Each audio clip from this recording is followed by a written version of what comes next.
Coming up on Tech News Today, the Twitter Music app finally arrives. Also, Yahoo's Marissa Mayer delivers on her promise of beautiful apps. But do we like them? And Google won't you let you sell or even loan Google Glass. All that and more coming up. Netcasts you love. From people you trust. This is Twit. Bandwidth for Tech News Today is provided by CashFly at CACHEFLY.com.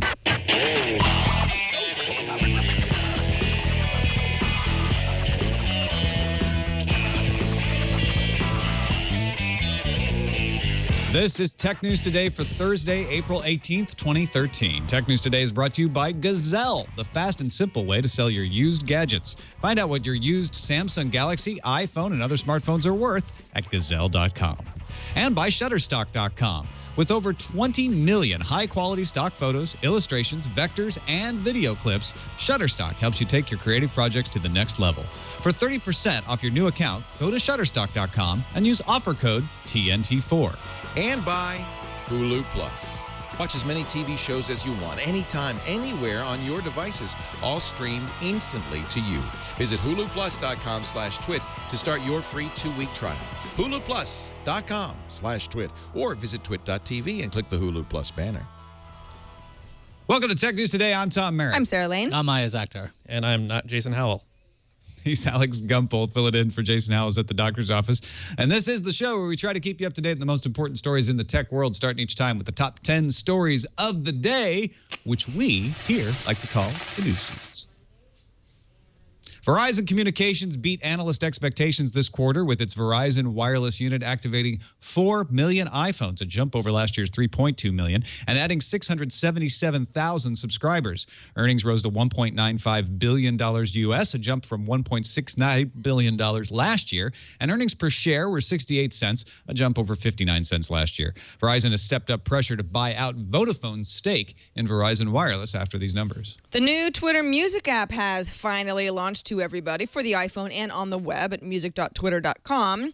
There are 4 tabs. There's a popular page that shows you new music trending across Twitter. An emerging tab shows hidden talent found in tweets. Those are Twitter's words. For me, it's sort of artists I've never heard about. The suggested tab shows you artists that you might like based on who you follow. And then the Now Playing tab shows songs that your friends are listening to or tweeting about. Twitter Music works with existing Rdio and Spotify accounts as well.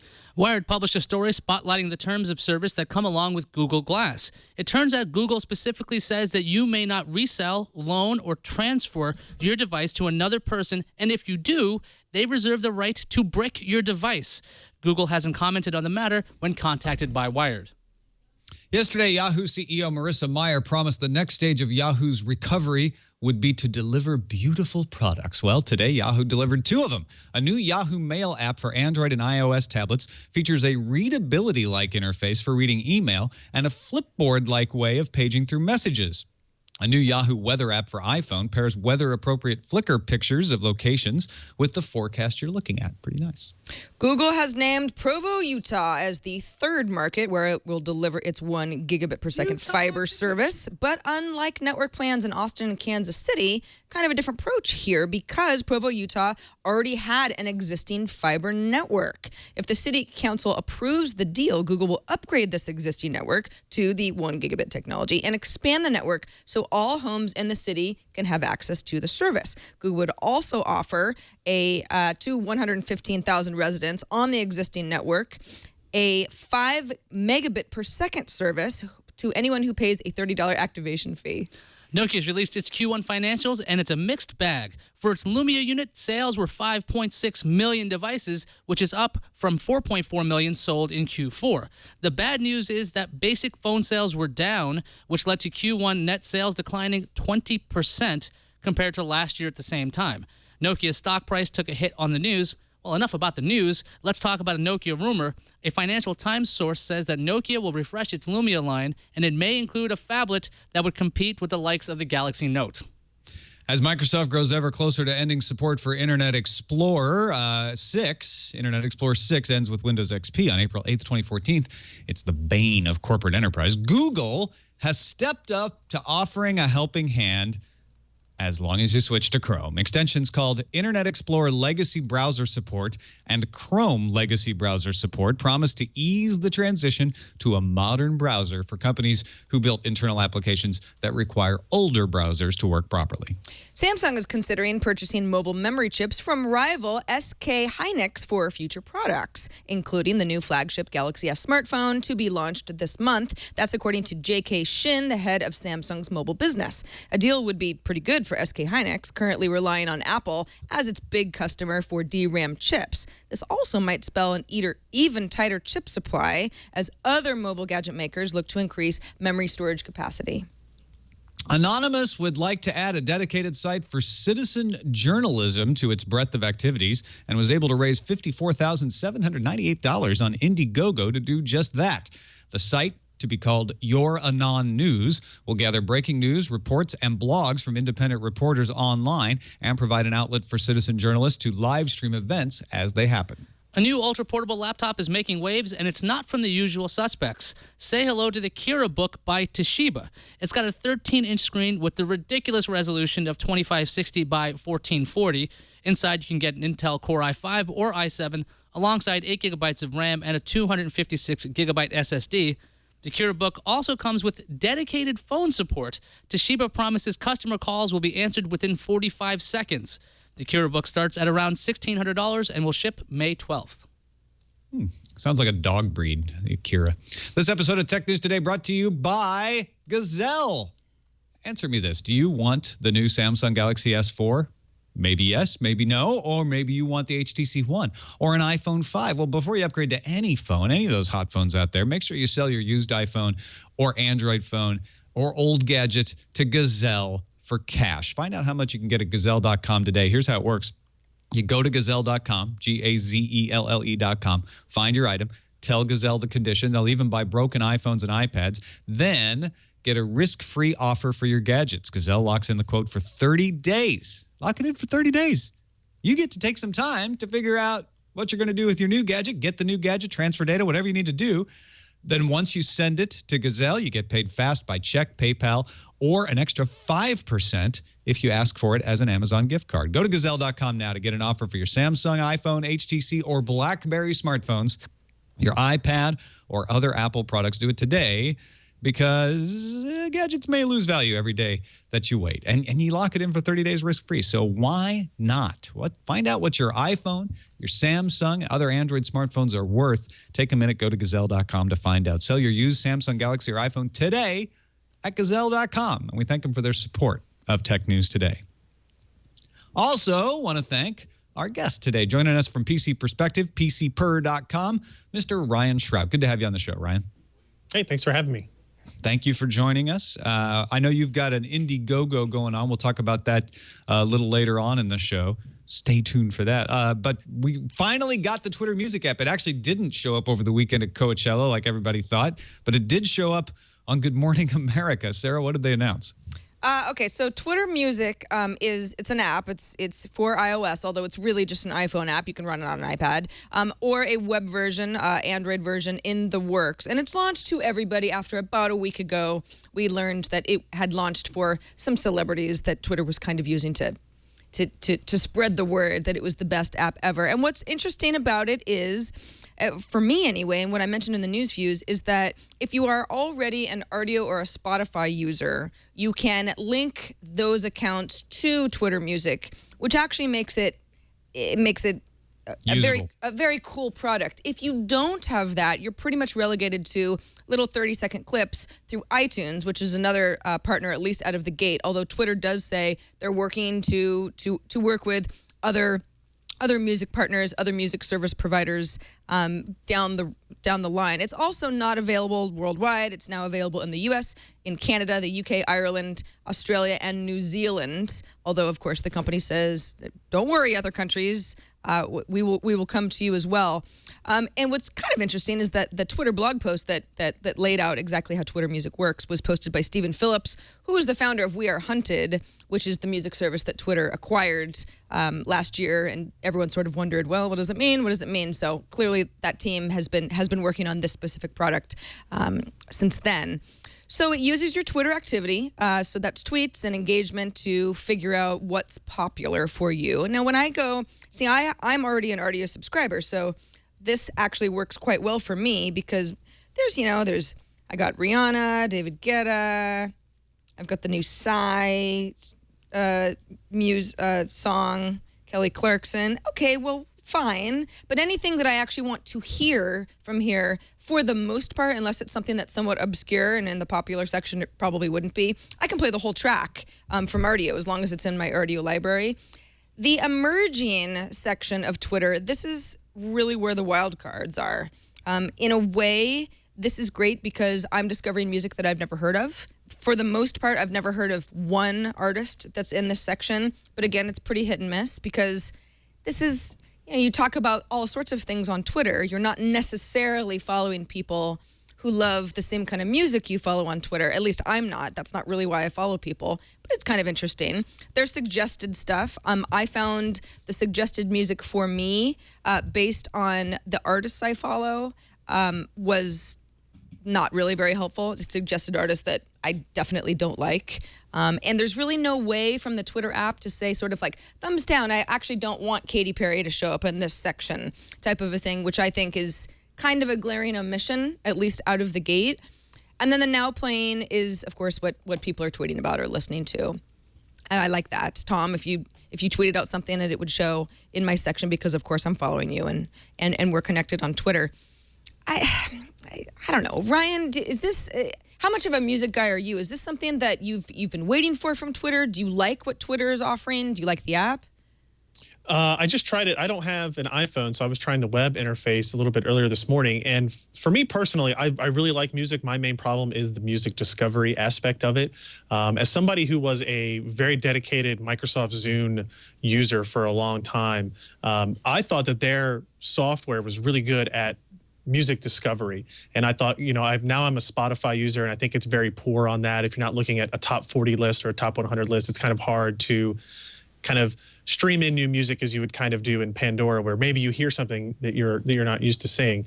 And I like the ability to, it's not necessarily following your friends, what music you have, but what are they talking about, and maybe what other music relates to what they're talking about, and then kind of having basically a pre-built playlist that you can just kind of turn on and listen to in that way. I think it's actually really cool. I think, the popular stuff is still going to be the top 40 music, the top 100 music, that kind of stuff, because that's why it's a top 40 or 100, because everybody's talking about it, regardless of whether it's on the radio or on Twitter and that kind of stuff. But I do think I'm interested in trying any service that helps me with music discovery, finding out new songs and new artists. Tom, one of the things I thought was kind of interesting that's cool about Twitter Music, and I think the app actually looks really nice. It seems to work really well, although is lacking some of the features that I mentioned before. What I can do is I can go to an artist page on Twitter, and I can see who that artist is connected to. Not only follow the artist, but figure out, what are some of those artists' influencers, which reminds me a lot of what MySpace wants to be doing. I see even almost less of a reason to use some of the other social networks that want to be music focused now that Twitter's got its own music app. Yeah, I think what makes this usable is if you have a Spotify or RDO app, and that's where it's interesting, is as a kind of a front end for those companies to extend their interface and say, hey, here's a new way to expose yourself to some new music. I was actually impressed with the way it works. I don't know if it has sticking power. That's my concern. A lot of people in the chat room are like, oh, this is just a bunch of crap. It's going to spam my Twitter feed. It's not going to spam your Twitter feed any more than anything else does. But it does allow another window into discovering some new music. That could be cool. I think they did it right. Whether it's something people need or will use, remains to be seen. Well, but I mean, spamming the Twitter feed is something that I had sort of a problem with when Twitter launched Vine. Is this something, have you seen a lot of, I'm listening to such and such in your Twitter feed this morning of people trying out music, and has it bugged you? It seems like more people are bothering to use that tag now, playing, because when I first tried out the application, there was nobody writing anything about what they were listening to this morning, and now there's like 4 or 5 people. The application, I've been playing with that and the web version. It seems very, very curated. Mm-hmm. Because of that, the emerging list is something I don't even know where they're getting this from. When it comes to the popular one, this seems like a top 40. I'm not really interested in mainstream stuff because I can find mainstream stuff anywhere, pretty much anywhere. And I just found it strange that when you do a search, it's only for artists. So if you're looking for a song, you won't be able to find things. And if you have the app version, if you don't have Spotify Premium, you can't listen to the full track. So it seems like it's a really interesting first step for music discovery. But I'm hoping that there's a way to kind of put all the artists you follow, maybe put them on a list. Because as I followed artists on the music app, they show up in my Twitter feed now. I don't know if I want to read that stuff. Yeah, that's a very good point. All right, let's talk about those beautiful apps coming from Yahoo.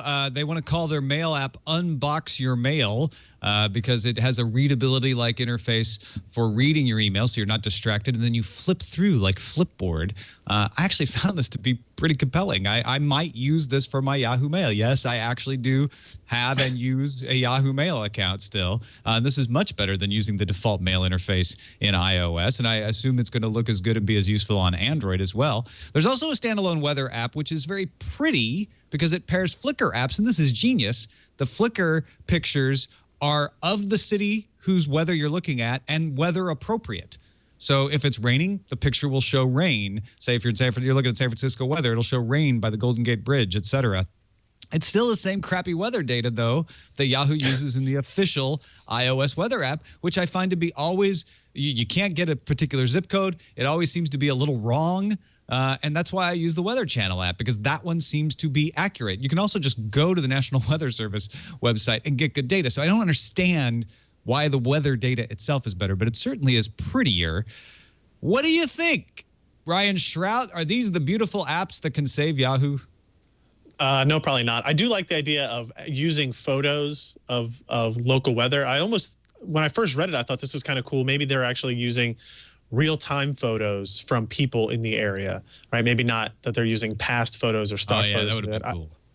Yeah, and obviously you have to get into how do you police that thing, what people are showing that kind of gets distributed out to everybody. But I feel like we've kind of figured that kind of stuff out. But, in a bigger metropolitan area, you can, if you're at Central Park in New York, you take a picture and it will show up if other people in New York want to know what the weather is at that current time. I thought that would be really interesting as opposed to just what kind of appears to be tagged photos that they are implementing into a pretty application. Ayaz, what do you think? Design is pretty. You can't argue with that, right? Design is very pretty, but like you're mentioning, Tom, if it's functionally not working, it seems like an issue. I know that I've had issue with the iOS weather app, the stock app that comes with it. It just doesn't have accurate data, and that for weather is kind of important when you want to know whether it's going to rain or not. But it really reminds me of the Google design. What we've been seeing, this new flattened design is pretty much everywhere. And when it comes to that mail app, I was playing with this idea that you can have these silly animations of pages going by. It's not a Flipboard style. It's much more like iBooks, where you have this crazy animation of a page going by, because that's how I look at through my mail, like through a book. Well, that's not real flat at all, though. That's a lot more like the, skeuomorphic stuff. It's the opposite of the weather app. Right. So why would they have these competing languages at the same time? What do you think, Sarah? Well, I know that Yahoo is very interested in continuing to gain ground in the mobile space, right? If Yahoo knows that there are a lot of people, legacy Yahoo users, who are definitely checking weather on a regular basis, then this makes a lot of sense. Where they're pulling the weather from, if that's not as accurate as another app, then yeah, that's sort of silly, but at least it looks better. I showed off an app called Incredimail a couple weeks ago on iPad Today, which was very Flipboard-like. This is less so. Leo and I both sort of decided, you almost don't want too much Flipboard-type functionality for email because you just want to get through it. It's not really something that you want to, pretend it's this wonderful magazine type of thing. You just want to answer some people and be done with it. At least we did. So I don't know how much I want it to mimic the whole I am laying back with my iPad and flipping through my email type of a thing. But this is Yahoo trying to be thinking outside the box for Yahoo. And I think in general, that's a good thing. The mail management commands are awesome. I was able to go through and clean up a bunch of things. I had a bunch of notifications, and I get a lot of bacon in that account. And it was so fast to just flip, delete. You can even check a bunch of things and delete all of them at once. It'll start to guess like, oh, you're checking all of these notifications from Hover on your address update. Would you like us to check all of them? Yes. Would you like to delete all of them now? Yes. Thank you very much. I've seen them. That's all I need to see. Ryan, you were going to say something. What was it? I'm kind of in line with what Sarah said. I don't really see the need to have a pretty fluid email system unless you're getting nothing but email newsletters or something like that, where you're getting a lot of visual text. I think when most people are getting emails, you're talking one paragraph at the most type of thing. Why that needs to be presented with no other user interface on it is kind of beyond me. It seems, I think email is more of a functional thing as opposed to like a media consumption type deal. So I don't really follow the logic that they've made with that. All right. Well, let's try to follow this logic. Google says if you spent $1,500 on Google Glass, you have to keep it. You can't loan it or sell it or anything. Right, and this is coming from that Wired story, spotlighting the terms of service, and the actual language is Google reserves the right to deactivate the device. And then Google also says that they would not entitle either person, the buyer or seller, to any refund. So if you show up with a brick device to Google, you're out of luck entirely. The company knows if the eyewear was transferred because each device is registered under the buyer's Google account. And the story popped up because a person who was going to sell his Google Glass device, he put it up on eBay, and he found out that some people in his Glass Explorers Google Plus group were really upset. They pretty much acted like it was sacrilegious, so he pulled down his listing. Right now, Google Glass has limited availability. Wired checked in with Google, but Google hasn't made any comment if the terms of service will change once Glass becomes widely available. Ryan, is this kind of policy okay for this limited version of Glass? I don't think so. You paid money for it, so the idea that a company can just deactivate it is pretty awful in my mind. If these were free samples, if these were, hey, we're going to give you these devices to use under these strict guidelines, I would see their argument there. I don't think it's terms of service. You can get into any kind of language you want, and you can basically define anything that somebody has done wrong. I think it's something that they'll probably never actually do because, as we're already seeing, it hasn't even happened to somebody yet, and there's a lot of media discussion about it.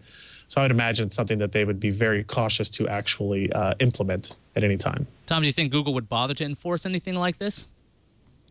Yes. Why write it into the policy if they wouldn't? I think it's a PR nightmare if they do. But of course, I mean, they wouldn't have written it that way if they didn't have plans to enforce it. Well, I'm looking at this whole controversy, this idea of once you buy something, you own it. That's been changing a whole lot. Sarah, we've seen a whole bunch of software licenses that say, look, you're not owning anything. You're basically renting this. We don't care if you paid money for it. You get the device, we can shut it off. Is this something that Google needs to change immediately, or is this something they can just say, hey, look, this is for our developers. We want to get products out. We need this to be in the hands of the people who will develop. It kind of seems like something that, yeah, it's written into the terms of service, but how much is it actually going to be enforced? I can think of a lot of other instances from other companies where it's sort of like, yeah, technically you're not supposed to do that. But I mean, are you really going to get taken away in handcuffs if it turns out that, you gave this Google Glass to another developer and somehow Google found that out? I think probably because, at this point, there's just so much potential PR around how this stuff works, and it's in its early days that Google's doing its best to be in control of who's trying it out. You see, I'm just kind of curious about whether Google will change its policy when it comes to the wide release. This device here right now is limited to people who are going to develop. You had to write in a little contest, and if I had Glass, you still had to pay $1,500 for it. So it seems to me that what Google wants to do is they don't want people buying or snapping up these devices, making a ton of money on it, and then nobody's actually developing. Because the worst thing that could happen to Google Glass, aside from the fact it might look silly or people won't accept it because of its looks, if it has no function, because no developer was actually bothering to develop, and all they were doing was making a ton of money on selling it, it just seems like that would be a disaster for Google, bigger than a PR disaster that this is happening right now. Ryan, what do you think about that? I see their desire. I look at it more as a control of information. They went through a vetting process for all these people that got the first iteration of Google Glass, right? And they want to make sure that those people that they decided on are actually the ones that are using it. I just think it can only end badly if they actually try to take action on some of this stuff. But I don't know. How many did they actually release of this? Did they say? at what point how many they were actually selling in this initial batch. I don't remember the number there. Let's look it up. I mean, if it's a small number, I don't imagine this would ever be an issue. The people that they would pick would have been the people that were the most excited, the most enthusiastic about it, and thus the least likely to try to, sell it on Craigslist or something like that. But I think in the full release, I don't see how they'd be able to do this. If I buy one and I don't like it and I want to give it to my wife or my nephew or something like that, I don't see the problem with that once it's a widely available product. Yeah, same thing like with Chromebooks and things. I mean, you can. Yeah. It's connected to your Google account. They're not going to shut it down. I'm kind of curious how I don't remember if the CR48 program had that issue. I'm just curious to see what Google's going to do in the future. And I'm pretty sure they're not going to enforce this when this is widely available. Yeah. The U.S. House of Representatives has just passed the Cyber Intelligence Sharing and Protection Act. You might know it as CISPA, by a vote of 288 to 127 after 2 days of debate. Some amendments were added, but most of the civil liberties organizations say they were stripped to their teeth, and so it's still not satisfactory. So it's still got a long road to passage. It was passed in the House once before, a year ago, and then it was defeated in the Senate. It's now going to be taken up by the Senate. The White House has said it will veto the bill unless it gets major changes to protect privacy. So we'll see if the Senate can determine what version could be signed by the White House and pass that. But this happening just as we were recording the show just now. Let's take a quick break and thank our sponsor for today's show, Shutterstock.com. If you want images and you want videos and you really need high quality stuff, check out Shutterstock.com. You'll find the perfect image or video for your next creative project, whether it's for your website, a publication, an advertisement, a video, any other type of project. You can choose from over 20 million high-quality stock photos, illustrations, vectors, and video clips. And when I say if you're looking for really high-quality stuff, I mean it. Shutterstock has professional photographers and artists contributing. They review each image individually for content and quality before adding it to its library, but they don't slack off and say, well, we're only going to look at 2 or 3 a day. They add 10,000 images every day. So every time you visit, you'll find something new and high quality. And they have flexible pricing. You can choose individual image packs or a monthly subscription for the best deal. Download 25 images a day with the standard subscription. That's probably more than most people need, but good deal. And you can download any image in any size. Pay only one price for that image. Shutterstock gives you the images you need to bring your creative projects to the next level. I've been using it for my blogs. It's a great way. They have a great search engine. You can drill down by subject, asset type, gender, emotion, even color spectrum. Not that important for me. I'm a design dummy, but they make it easy to find really good stuff. And if you are the kind of person who has a color palette for your blog, you'll be able to get exactly what you're looking for. It's also got an award-winning iPad app that you can use as well. And they have a global offering, offices all around the world, multilingual customer service. You don't have to take my word for it. You can try Shutterstock today by signing up for a free account. No credit card needed. Just start an account, begin using Shutterstock to help imagine what your next project could be like.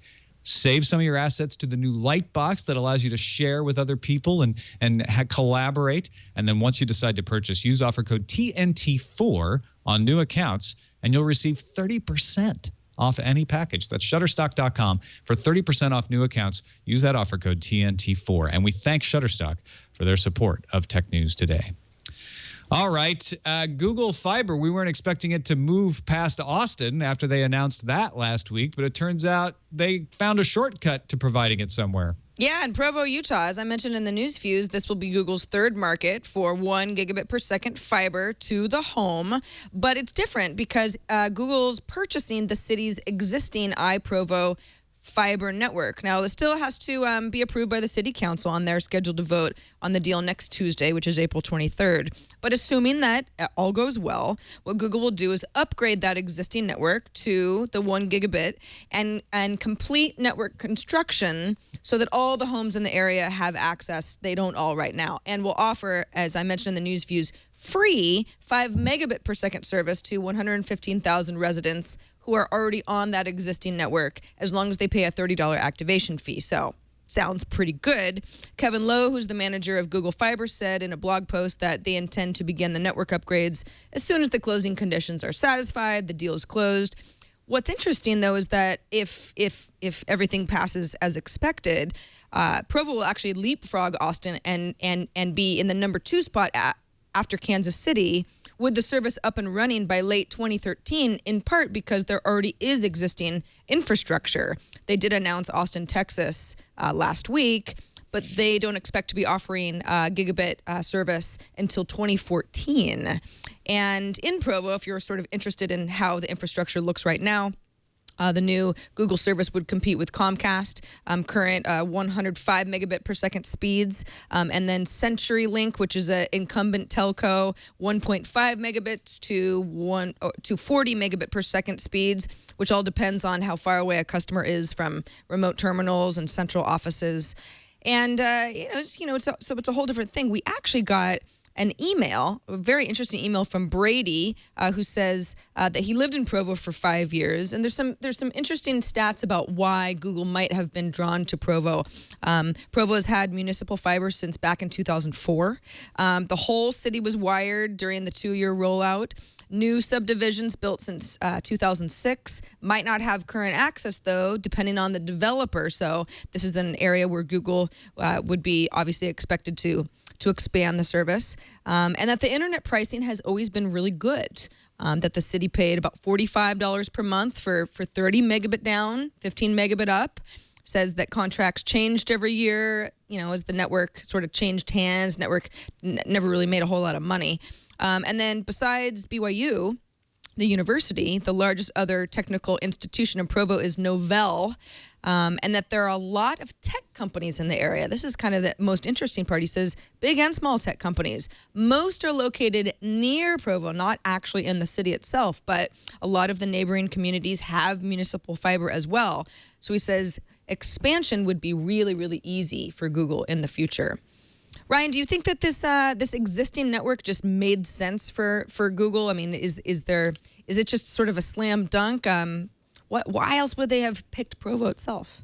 I think having the existing infrastructure made all the difference in the world. And it makes me really wish that we had some kind of government-run fiber program here in the Cincinnati area that I would expect Google to buy up next and integrate the same technology.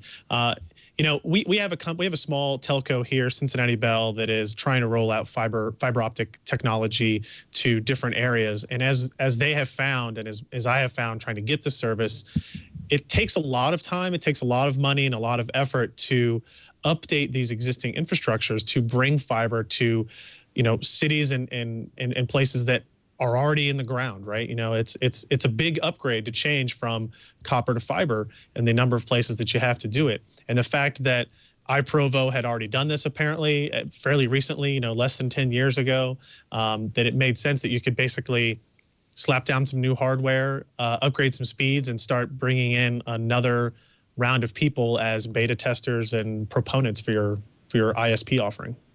Tom, what do you think? What do you think the whole Austin thing, really says now? If Google's probably looking at existing networks that look pretty good for expansion, why start from scratch in a place like Austin? Well, I think what Google has been trying to do this whole time, and this is sort of based on things they said, sort of based on things I've heard and just my own guessing, is showing how to do fiber, learning how to do fiber, so that companies like Cincinnati Bell can actually have an easier time rolling it out in the future. And so these both make sense to me. One is in Austin, where you're going to have a much larger user base of tech companies taking advantage of fiber built from the ground up. The other is looking at Provo and saying, hey, let's learn how to take existing infrastructure and modify it to do what we want to do. Both of these are learning processes for Google, and I really think that's what they're up here is trying to figure out. They were talking about this on This Week in Google yesterday. Google wants to figure out how all this stuff works and push the industry to start doing it. They may not want to be the people who make Google Glass in the future or self-driving cars. And they've said, we're not going to become a nationwide ISP for Google Fiber. So if that's the case, if they're just saying we want to push internet adoption everywhere, then all this stuff makes sense to me. Let's move on to our story about crowdsourcing the hunt for the Boston bombers. This has got a lot of controversy, a lot of people falling in different sides of the spectrum and usually agree on the ideas of crowdsourcing and free information. There's a subreddit called Find Boston Bombers, started by a British poker player who goes by Oops777 on the internet. There's also images being supplied from 4chan. of what happened that day at the race. People, according to Oops 777, said people were already speculating on suspicious people in the crowds. The worst case scenario is we waste our time, but the best is that we find something the FBI missed, which is why all suspicious information that isn't ruled out is sent to the FBI. That's what he told BuzzFeed. Now, BuzzFeed's John Herman points out, on Reddit or 4chan, there is no distinction between verification and reporting. It's all public. So Reddit has responsibly solved crimes before. They have what's called the Reddit Bureau of Investigation section, where they say witch hunts and the posting of personal information are forbidden. The motto, not your personal army, applies. Other people on that Find Boston Bombers subreddit have said, does anyone remember Richard Jewell from the Atlanta bombing? He's the guy who found the bomb, and he was touted as a suspect by people who didn't know otherwise. So which side do you guys fall on? Is this a case of vigilantism? Is it irresponsible? Should it be discouraged, no matter how well-intentioned? Or is it a case of crowdsourcing in action? Is there a real possibility that more data can be crunched through and a real significant find possibly made within the bounds of responsible disclosure? The New York Post had one of these pictures from Reddit on its front page, but do we blame the New York Post does stuff like that all the time? Ryan, what do you think? I think it's probably a mixture of both. I think the power of groups like Reddit and 4chan that they have sometimes is pretty incredible. You know, I've been on some Reddit threads that aren't solving crimes, but they're hey, I found this item. What do you think this is? And you get all these experts that come in and they debate and you come to this great conclusion. And I think that could be applied to other kinds of research, whether it be crime or other things. But I think the statement of the worst case scenario is we waste our time, I think that is oversimplification of the problem. It is not the worst case. The worst case is you indict the wrong person and they are forever linked with that crime or issue or whatever it was unknowingly and completely innocently. And I think that is where, as we've seen with social media in general, the issue comes when stuff is too fast and there's not enough back checking and that kind of feel. It kind of gets into the whole, you know, social reporting versus old school news reporting and what the differences and pros and cons of each are. Well, but I mean, the Reddit community, you know, if you pointed the finger at the wrong person, I mean, there's only so far that they can take it, right? I mean, at some point, someone, you know, the authorities are the ones making an arrest or prosecuting. So I don't know. I think in general, when it's a situation like this where there is so much uncertainty as to what happened, in general, crowdsourcing, I think, is a good thing, except that, yes, and we've seen this not only just as far as rumors go crazy on social networks, but, you know, reporting in the news, that everybody has to be extra careful to make sure that they're not reporting anything that isn't fact. And the subreddit has rules that says, do not post any personal information. Theories are welcome, but make sure you fact check your sources. This is not meant to encourage you. We do not condone vigilante justice. They're trying to set the right rules. Is that enough, Ayaz?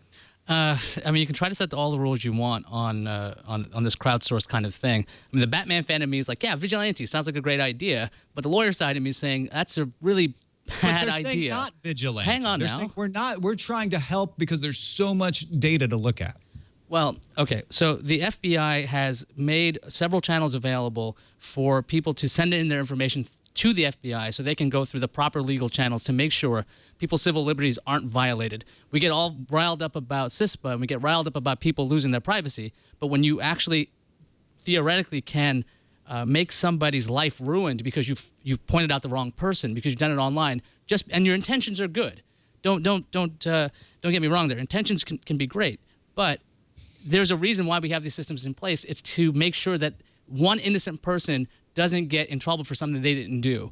It's about getting the guilty party in the hands of justice. It's not necessarily about getting all this information and putting it up there and saying, oh, by the way, don't do anything crazy with it, because there's no way anybody could take that wrong. But somebody could do something crazy with the information anyway. The question is creating a central repository like this possible? Is it possible to have the crowd behave? In some cases, previously it has been. In early parts of this, it wasn't, but it seems like almost all the posts on the subreddit now are about discipline, are about not doing the things. The post about Richard Jewell was on this Find Boston Bomber subreddit. So there's some self-policing going on. I agree with pretty much all the points you guys have made, but it is a very gray issue. And in fact, it's a social experiment. I don't think we've ever dealt with this ability to access information publicly and deal with it publicly. It's all public information. So there's nothing going on outside of the law at the beginning of it. It's whether a community could self-police itself responsibly or not. That is the big question of whether this is a good idea or not. Let's finish with something a little lighter, though. Evernote wants to build hardware. Yeah, so this is completely a much lighter note before we go on to Evernote here. Evernote CEO Phil Libin says to IDG News that his company will soon release branded hardware with partners as it's moving towards making its own devices in the future. For the first round of devices, Libin says Evernote won't be doing the manufacturing, but will be co-designing them. He says in 3 to 5 years, he thinks Evernote will be ready to do something themselves. And he says the company aims to make devices that are new and magical rather than entering any existing product category. Ryan, I love hardware. I assume you love hardware from what I know about you. What kind of hardware do you expect from a productivity company? Are we seeing a Microsoft Courier come back, a smartwatch? I don't know, an eyepiece? I have no idea what they could possibly do to create a new market that they're not jumping into. They're not making a tablet or a phone. I think there is some appeal for a maybe a tablet kind of form factor device that is very dedicated to the specific use cases of the Evernote software, note-taking, organization, and management. I don't know. A company like Evernote, if Facebook wasn't going to come out with their own, we manufacture hardware and we have hundreds of millions of users that use our device every day, Evernote doesn't have near that kind of audience, but they have a much different type of audience. I'd have no idea what they could possibly come up with that would be different than what Apple or Microsoft or HTC or anybody else is building or developing today. Maybe we're not thinking crazy enough. Phil Libin, who's the CEO of Evernote, tweeted yesterday, quote, "To everyone tweeting about possible Evernote hardware plans, don't think tablet in 2013, think Jetpack time machine in 2020. Okay. So that's not 3 to 5 years from now, but pretty close. Will that make you productive, though? Is that Evernote's real gist? So when I think Evernote, I think productivity, not flying around necessarily. I think his point is time machine earlier in the day and like get twice as much work. Exactly. I think his point is everyone would just point to the obvious stuff. Oh, so Evernote wants to make its own tablet. Oh, smartphone. Oh, Evernote too. And he's sort of like, listen, we're working with existing hardware partners. Don't think of the obvious stuff. Think a little crazy. Tom, you love the future stuff. What do you think Evernote could possibly do that would make sense for its brand, as well, not necessarily a Jetpack, but what would make sense in 3 to 5 years? Yeah, I don't use Evernote. I'm not subsumed in their culture. My good friend Rafe Needleman works for them now, and he's a big cheerleader for it. So I really honestly don't have a clue what Evernote could make. I'm sure if you're an Evernote user, you're probably thinking, oh, there's this one thing that I've always wished hardware could do to integrate with Evernote. And that's probably the kind of thing they're working on. I mean, everything I keep thinking of is something that if you combine enough apps you can do on your iPhone or your Android device. Things like, if it's a watch format, it's always there. It's always got your scheduling, your current notes for the day. It's got a little camera on it. You can take a picture of something. It integrates into your Evernote account. You can, have a button. It'll do audio recordings. It'll do speech to text. It'll add things to your lists. It can, note taking. It can be meeting recording. There's a whole kinds of stuff that I think Evernote would integrate well with software on mobile devices. But I just feel like they could be able to do that on and make a really great Android application or a really great iPhone application, or do the kind of partnership that Facebook did where they take Android and completely modify it and make it that kind of device. Well, Evernote is one of the first partners on Google Glass, which makes a lot of sense because a lot of people say that Evernote is kind of bulky. It's hard you have to get into this application. You've got so many different options. But if you can say, okay, Glass, Evernote this thing, or videotape this, or video record this, or something like that, I'm thinking that I can't figure out from 3 to 5 years what would make sense. I thought the Courier, even though that's a tablet, that kind of thing would make so much sense for something like Evernote. That seemed like a productivity tool. It actually kind of looks like Evernote when you run the application. That being in a physical form factor might make it a little easier to work with.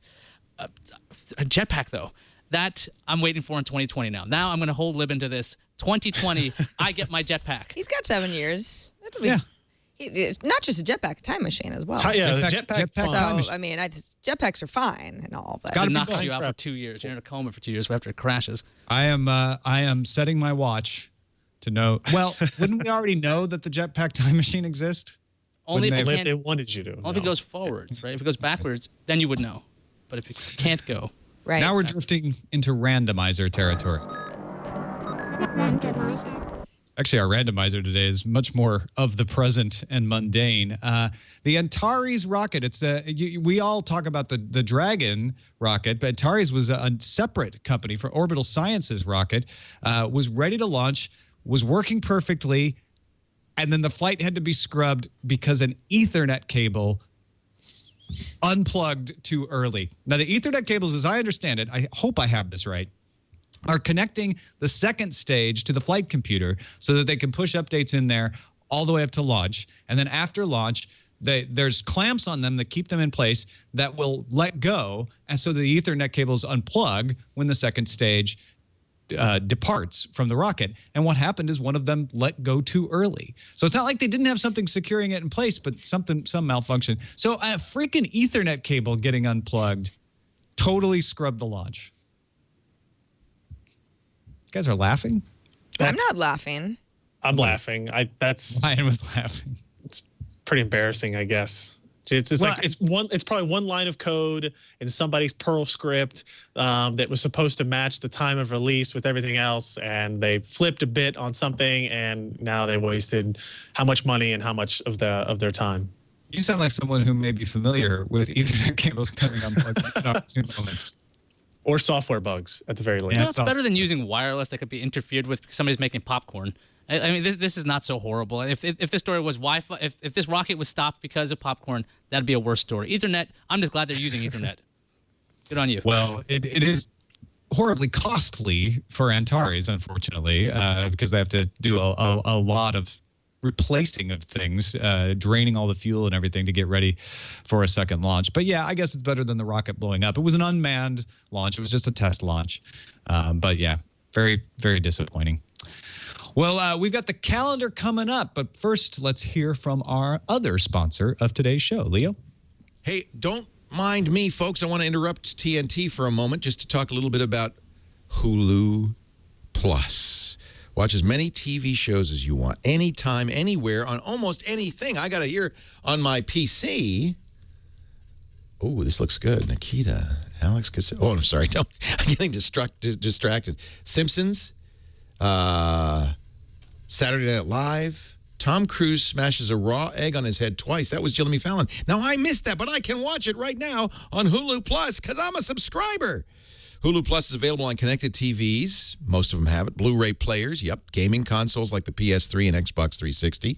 I've got it on my set-top box. My Apple TV, they added a new Hulu Plus interface that's beautiful. The Roku has it. Mobile phones even, and tablets. The nice thing is, if I pause right now, when I pick up my tablet, I can pick up right there because it'll know where I was. Hulu Plus gives you access to current season hit shows like from networks like Comedy Central, Fox, NBC, ABC, and more. I watch The Daily Show nightly on Hulu Plus on my iPad in bed. That's the way to watch The Daily Show. Colbert Report, Law and Order, Office. They've got older classics like Firefly and Twilight Zone. Parks and Rec.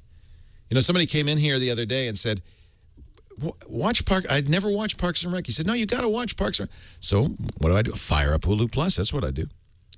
HuluPlus.com/twit. We've got a double-length free trial for you when you go to our special URL, HuluPlus.com/twit, or if that's hard to remember, and by the way, it's not Hulu.com. It's a special URL, HuluPlus.com. Go to twit.tv, and at the bottom, click the Hulu Plus banner. Same thing, 2 weeks free. I love Hulu Plus. You will, too. Now I take you back to TNT, which is already in progress. Thanks. Thank you, Leo. Let's take a look at what's on the calendar. The HTC One on AT&T is shipping tomorrow, April 19th. That's it. Ship That's all it she and weep. wrote. That's it. Yeah, it's a light calendar today. I didn't want you guys to handle too much. Right into feedback then. Let's do it. Incoming message. We got a message from Tom Gerke. On the April 17th show, Ayaz talked about Yahoo and what Marissa Mayer was doing to improve the company's position in the marketplace. The focus seems to have been on improvements in very specific areas, and I believe his point that Yahoo needs to tie their properties together in some way. Coincidentally, or maybe not, just yesterday, I noticed on my Flickr page the addition of a services bar at the top. It's a subtle and kind of googly nudge to remind people that Flickr is just one part of a larger ecosystem. So maybe Ayaz isn't so crazy after all. Well, I am pretty crazy. But I have not seen that bar up there myself. I logged in this morning to Flickr. Have you guys seen this new little bar at the top that's showing all the other Yahoo properties? I hadn't noticed that either, no. Mm-mm. That's cool, though. I think you did make a good point. I think Tom's right.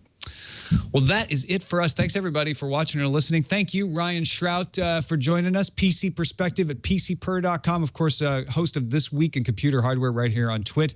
And tell us what's going on with your Indiegogo. So we actually just yesterday launched an Indiegogo project trying to raise funds to revamp our video systems, our production systems, our set systems. We've already been doing video content for a little while, but we want to be able to do it better and more efficiently. We want to be able to do multiple shows, kind of obviously focusing on hardware and that kind of stuff. So we've had these plans drawn up. We've had a lot of ideas here. We just haven't been able to get the money to actually buy it and build it and construct it. So we are asking for help from our fans at PCPer.com. All you have to do is, if you go to PCPer.com, on the right-hand side of the page, there's a really awkward-looking photo of me that you can click on that will take you to the Indiegogo page where you can get all the details on what we want to do with the money and all the different perks that we have, ad-free versions of the site, entry into like a club that has like monthly contests with some pretty impressive prizes. You can come on our podcast, you can consult on shows, that kind of stuff. So there's a lot of interesting ideas out there for anybody that's interested and wants to help out. All right, check it out. And what's the best URL to go to again? Just go to PCPer.com and look for the listing on the right-hand side that'll have a picture of me and the Indiegogo logo on it. Yeah, right there.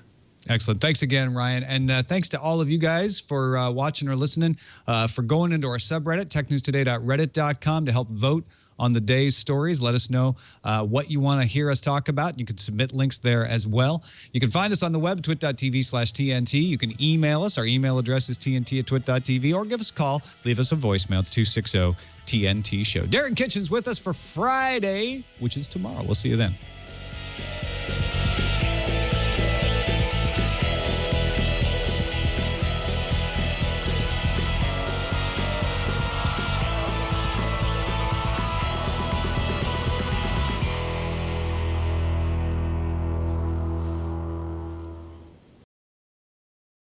Not as good as dancer as you guys. No, you are. We're voguing. It was deer in the headlights look from you. I was like, he's not going to flip to me, is he? Damn it. I just go 1, 2, 3, and you happen to be 4. I understand it.